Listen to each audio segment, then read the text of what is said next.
And again, to maybe do a little recap of what's been happening over these last days together, it's been suggested that when we've burned up our karma and we've stripped away our conditioning and dropped our belief systems, that we're like an onion that's been peeled.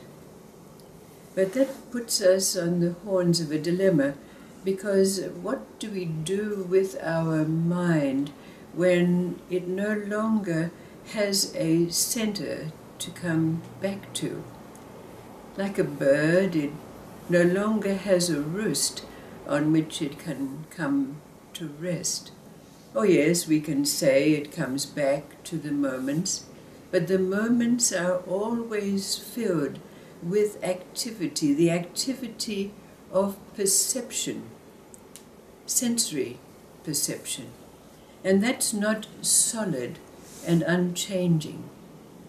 So we've been exploring, trying to find something in nothing. And so we've looked at this place being described as a place of knowing.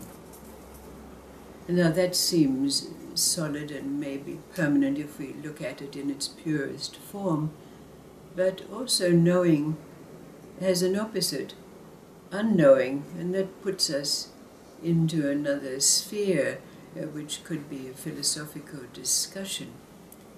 So let's try another tack to see if we can find permanency, something solid on which we can rest, even as the movement, the continuity, the ever-changing sensory perceptions of life carry us along. But first there's a reminder of that old Mullah Nasruddin anecdote about that time when he was on a pilgrimage, and as he was walking down the road he encountered a priest coming the other way. Now we know there's a certain connection between priests and mystics, as Mullah Nasruddin was said to be, so they got into conversation. And after a while, the priest said to Mullah Nasruddin, with some pride in his voice, "Well, you know, I'm so selfless that I only think of others. I never think of myself." And so Mullah Nasruddin countered with his own saying. He said, "Well, I'm so selfless that I am everyone else, so I can think of myself." Then there's a story about a Sufi, or a would-be Sufi. I guess he was really just a dervish of sorts, because he was a very, very rich merchant. He was called Abdul Malik, but he was also called the kind man of Khorasan, because that's where he lived. He always gave to the poor. He fed them. He used his wealth to do good. So this is why he was known as the kind man of Khorasan. But then one day Abdul Malik thought to himself, "You know, I give to the poor, but it's only a fraction of my wealth, and I gain a lot of pleasure from this giving."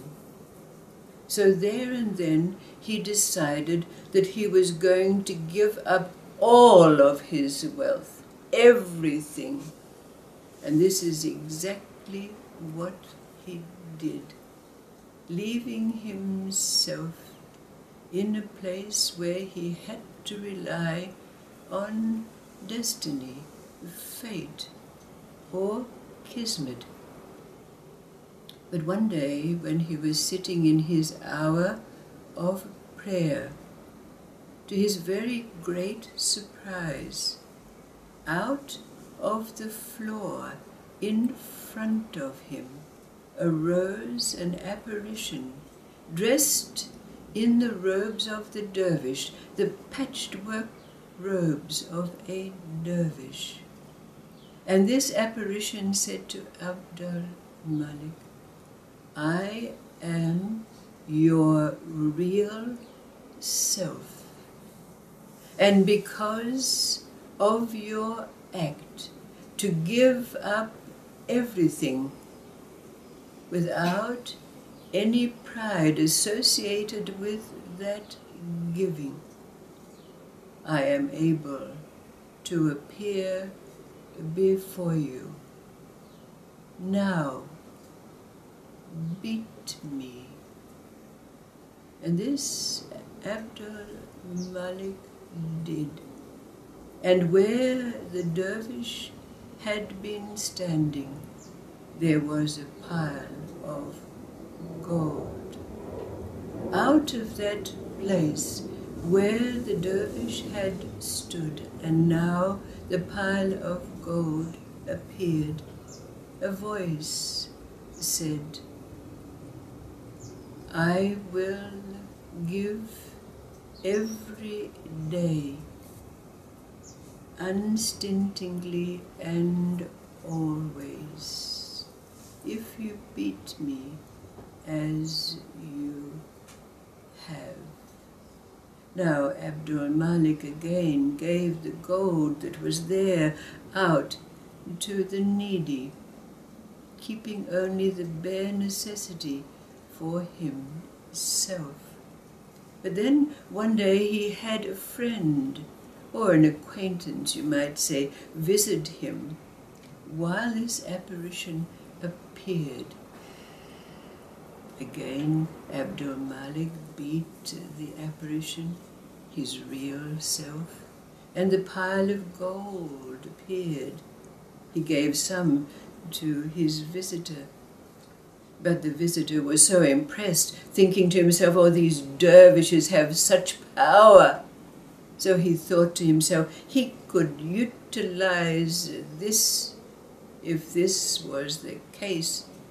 So he arranged a great feast for all the dervishes he knew, and he gathered them together. And while they were feasting, he took a rod and he beat them unmercifully. Well, of course, some of the dervishes were badly injured, but those who were left unscathed grabbed him and took him off to the magistrates. So this man explained to the magistrate what had happened, that he just wanted to put it to the test because these dervishes obviously had power. Well, of course, Abd al-Malik had to be brought as a witness to testify in this case. So, as he was on his way, his real self spoke to him and told him what to say.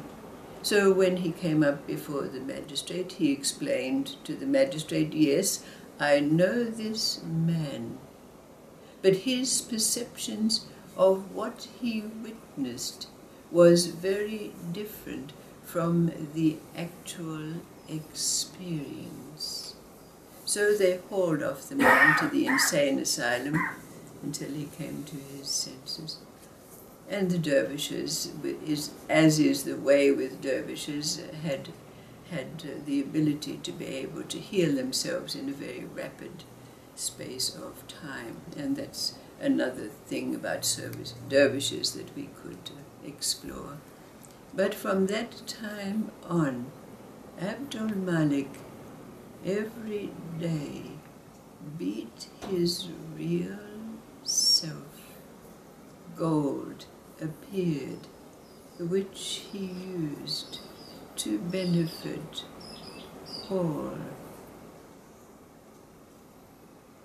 So, in our exploration of something solid and permanent, unchanging, on which our mind can rest,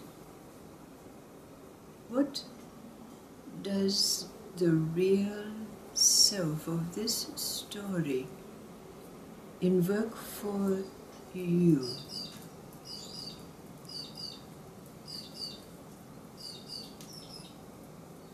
a real self.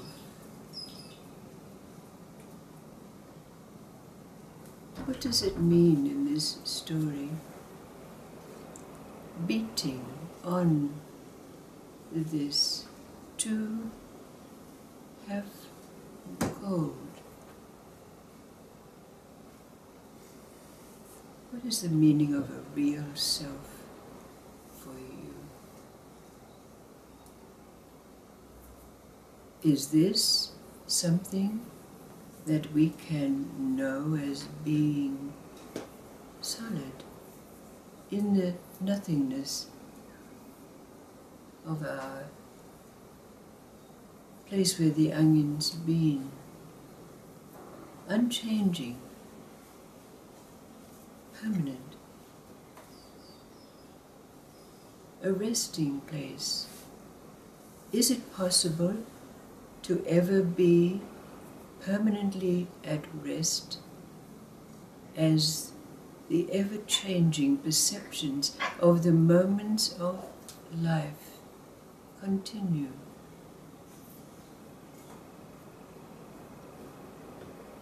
How can we find permanency, something that doesn't change, something that's solid, in the place that is ever changing?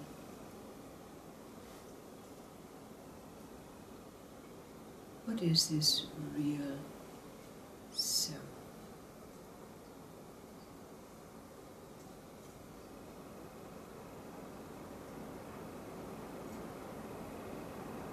It has no opposite,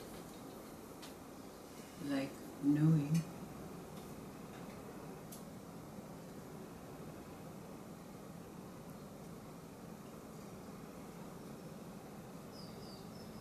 Real self, unchanging self.